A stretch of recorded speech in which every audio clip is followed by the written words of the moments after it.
Hello my crafty friends and welcome back to another video. Today I'm having fun with the new Prize Ribbon color by Team Holtz. If you follow me for quite some time now, you know that I absolutely love blue, any shade is fine with me. And so today I'm going to combine this one with different colors from the Distress collection and I will create many backgrounds to turn them into cards. So I'm going to play with Distress Oxides here and I'm using a brush. I just want you to see that I don't have many brushes for all the different shades of blue. I use mainly one and I just wipe it off on my paper towel. It works just fine for me. Always remember that for this technique you can use any blending brush that you have at home, anything works really. Distress Oxides are super easy to blend, especially if you add too much of that thing on your paper. I'm working on Neenah Solar White paper here. But I will also show you examples today on watercolor paper too. For my first color combo I went with different shades of blue. I started with Peacock Feathers, now I'm working with Mermaid Lagoon and I will finish it off with Prize Ribbon. An easy way to go when you try to find color combos is to first try and combine it with any shades of the same color that you have at home. So if the color is blue, then just mix it up with other blues. Different shades of the same color is always going to give something pleasing to the eye and the finished project is going to look just beautiful. Another way to mix up colors is to use the next or the previous color in the color wheel. So here I have blue, so I'm sure that if I mix it up with shades of purple or with shades of green, it's going to look just fine. And these are the three safe methods when you try to find new color combos. However, don't be afraid, be creative, try to mix up completely different colors. You may be surprised with the results and you may end up with really striking color combinations. So for this first background I didn't do any video editing, you just saw the whole process and here are some close-up photos. But for the next ones I'm not going to bore you to death showing you the whole blending technique. I'm just going to show you which colors I used on what type of paper and how it looks at the end. So here I'm working on watercolor paper and I did cut it out with the paper trimmer by Team Holtz to get that lovely edge. And this time I moved one color forward on the color wheel, that's why I used purple. So the colors here are Wilted Violet, Prize Ribbon and Black Soot. Here is how that looks. At the end I'm going to show you how I will turn all these backgrounds into cards, but I think this is really striking. For the next one I'm moving towards greens. I am going to play with Salvaged Patina here, which is a shade between greens and blues. And I'm not going to show you any colors today, mixing it up with greens, but make sure to try it out. You will find lovely color combinations with green as well. So here I'm trying Salvaged Patina, Salty Ocean and Prize Ribbon. Again I'm ending up with a lovely background which is perfect for underwater scenes. Make sure that you go back over that line where the two colors meet. Apply a lighter color of ink. This is going to help those two colors blend nicely together for a seamless blending. And again remember that with oxides you can easily get that seamless look. It's not as easy with the original Distress line. And here is a close-up of how that background looks. Now let's make a color combination with spray stains. This is going to provide you a lovely way to create quick backgrounds. If you are into mixed media or if you like a random water looking background, this is a great way to go. Here I'm combining Salvaged Patina with Prize Ribbon and it's going to end up just beautiful. That was done on watercolor paper and here is how it looks when it dries. And again you will see what I'm going to do with this background at the end. Now for the next background I'm going to play again with sprays, but this time with oxide sprays.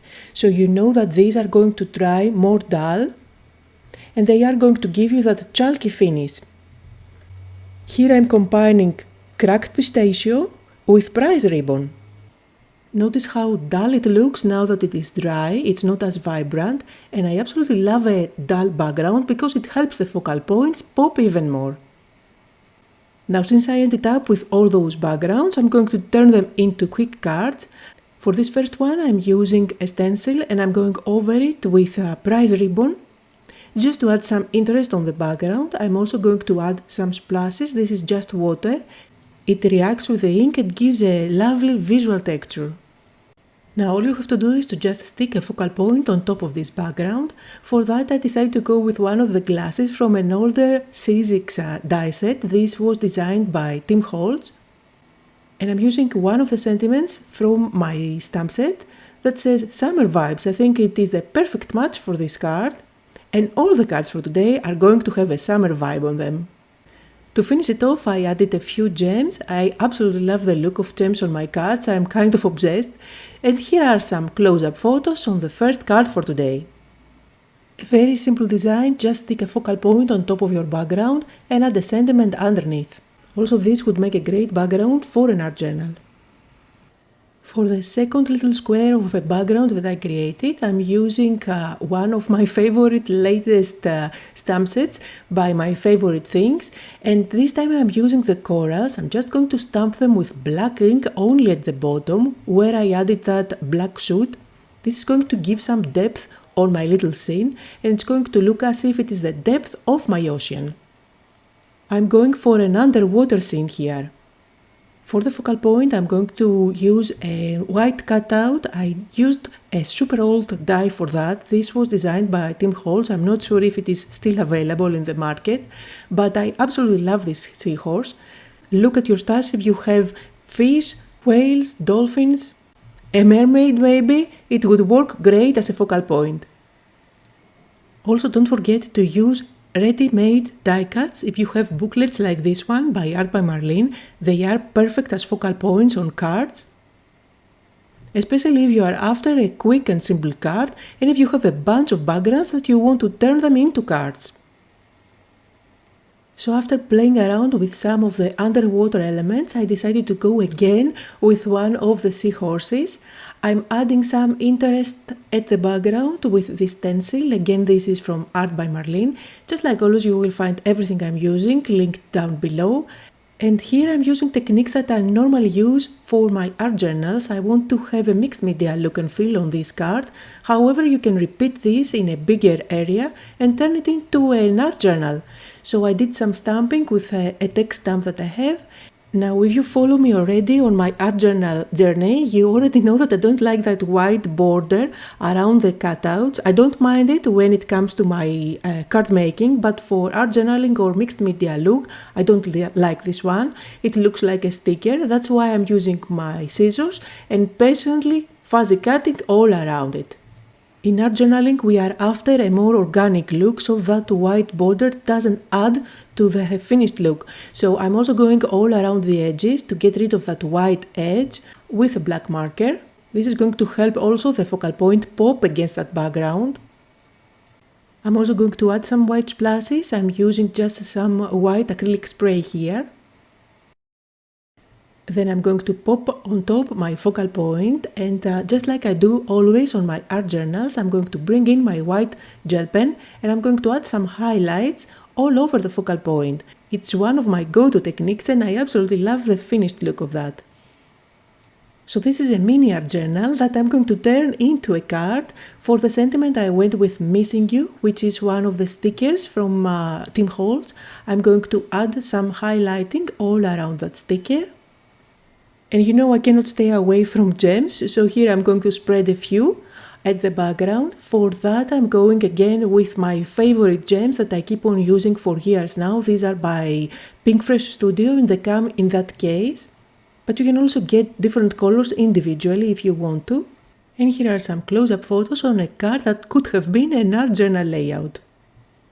Now for the next two cards I'm going to use big focal points from this Art by Marlene stamp set. I absolutely love both of them. The fish is hilarious and I did use it previously in one of my art journals that I shared, as well as the submarine, which I'm going of course with yellow. I'm going to stamp both of them, color them, cut them out, and all I have to do now is to stick them on the ready-made backgrounds.